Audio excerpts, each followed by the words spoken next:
India کل کو 26 جنوری کا دن منا رہا ہے جو کہ وہاں پہ یوم آئین ہے۔ 26 جنوری 1950 کو وہاں کا آئین لکھا گیا، اسی لیے انڈیا ہر سال 26 جنوری مناتا ہے۔ پچھلے سال 26 جنوری کو انڈیا نے برطانوی وزیر اعظم کو بطور مہمان خصوصی اپنے ہاں مدعو کیا تھا، لیکن کورونا کی وجہ سے وہ انڈیا نہیں آ سکے۔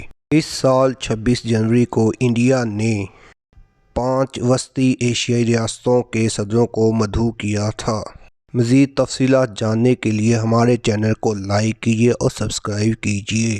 لیکن اچانک ہی پیر کو یعنی کہ 24 جنوری کو چائنا کے صدر نے 5 وسطی ایشیائی ریاستوں کے سربراہوں کے ساتھ میٹنگ کا فیصلہ کیا، جو کہ 25 جنوری کو فکس ہوئی۔ کیونکہ چائنا کے صدر کا حکم تھا، اسی لیے وہ بھارت نہیں گئے۔ اس میٹنگ میں چائنا نے وسطی ایشیائی ریاستوں کے ساتھ اپنے 30 سالہ تعلقات کی سالگرہ کو سیلیبریٹ کیا۔ اس کے بعد مودی نے یہ فیصلہ کیا کہ وہ 27 جنوری کو ان ریاستوں کے صدروں کے ساتھ ورچوئل کانفرنس کریں گے، لیکن اس سے پہلے چائنا کے صدر نے ان ریاستوں کے صدروں کے ساتھ ورچوئل کانفرنس کی، جس میں ان ریاستوں کے ساتھ چائنا کے تعلقات کا اثر نو جائزہ لیا گیا۔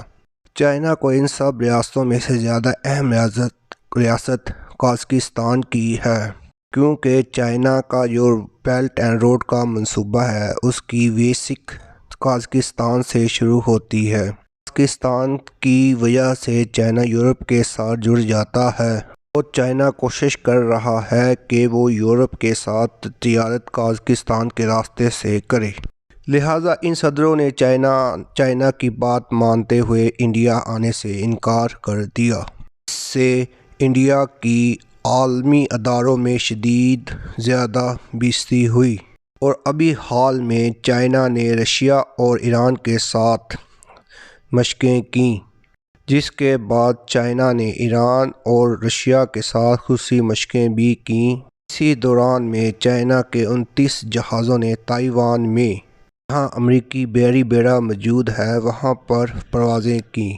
اب مسئلہ یہ ہے، امریکہ اس وقت مکمل طور پر رشیا کے ساتھ جنگ کرنے جا رہا ہے، جبکہ رشیا کے ساتھ چائنا بھی ہے۔ امریکہ نے جب انڈیا سے رشیا کے خلاف مدد مانگی تو انڈیا نے صاف انکار کر دیا، کیونکہ انڈیا اور رشیا کے بہت پرانے تعلقات ہیں۔ انڈیا نے اپنا بہت سا نیا اسلحہ رشیا سے خریدا ہے۔ امریکہ نے انڈیا کو ایک قسم کا دھتکار دیا ہے۔ امریکہ جب سے رشیا کے ساتھ جنگ کرنے کے لیے نکل پڑا ہے، اس کی چائنا سے نظر ہٹ گئی ہے۔ وہ چائنا کے خلاف کچھ بھی نہیں کر سکتا ہے، بلکہ وہ چائنا سے رشیا کے خلاف جنگ میں حامی بننے کا کہہ رہا ہے۔ اسی دوران میں آج ایک اہم واقعہ رونما ہوا ہے۔ امریکہ کا F-35C جو کہ بحری جہاز کارل ولسن سے اڑا تھا، جب وہ واپس بحری بیڑے پر اترنے لگا تو وہاں پر لینڈنگ کے دوران ایکسیڈنٹ پیش آ گیا، جس سے وہ طیارہ تباہ ہو گیا، جبکہ 7 فوجی زخمی بھی ہو گئے۔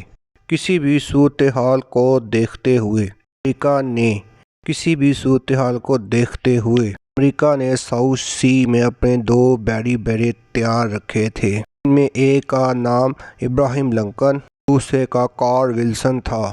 کارل ولسن وہی طیارہ بردار بحری جہاز ہے پر آج F-35C لینڈنگ کرتے ہوئے گر پڑا، جس سے اس بحری بیڑے کو کافی نقصان پہنچا ہے۔ ایک بحری بیڑا رہ گیا ہے جس کا نام ابراہیم لنکن ہے۔ اس کے علاوہ ہر روز نئی سیٹلائٹ تصاویریں موصول ہوتی ہیں، جس سے ظاہر ہوتا ہے چائنا ہر روز کے علاقے میں پل بنا نئی سڑکیں تعمیر کر رہا ہے، رشیا کے علاقے پر قبضہ کر رہا ہے، جبکہ انڈیا اس معاملے پر کچھ بھی نہیں کر رہا ہے۔ انڈیا کو اس موقع پر امریکہ کی مدد چاہیے، لیکن امریکہ اپنے داخلی معاملات کی وجہ سے انڈیا کی بھرپور مدد نہیں کر رہا ہے۔ اگر یہ صورتحال رہی تو ایک دن چائنا انڈیا کو ختم کر دے اور اس سے علاقے میں چائنا کی واضح برتری ہو جائے گی۔ رشیا بھی انڈیا سے کافی حد تک ناراض ہے، وہ بھی انڈیا کو کھل کر سپورٹ نہیں کر رہا ہے۔ انڈیا کی یہ خواہش تھی کہ وہ ان سربراہان کو دلی بلاتا اور ان سے کہتا کہ انڈیا کی افغانستان میں کمزور ہوتی ہوئی پوزیشن کو مضبوط کرتے، لیکن چائنا نے اسے موقع ہی نہیں دیا۔ اپنے اور اپنے پیاروں کا خیال رکھیں اور ہمارے چینل کو لائک کیجیے اور سبسکرائب کیجیے۔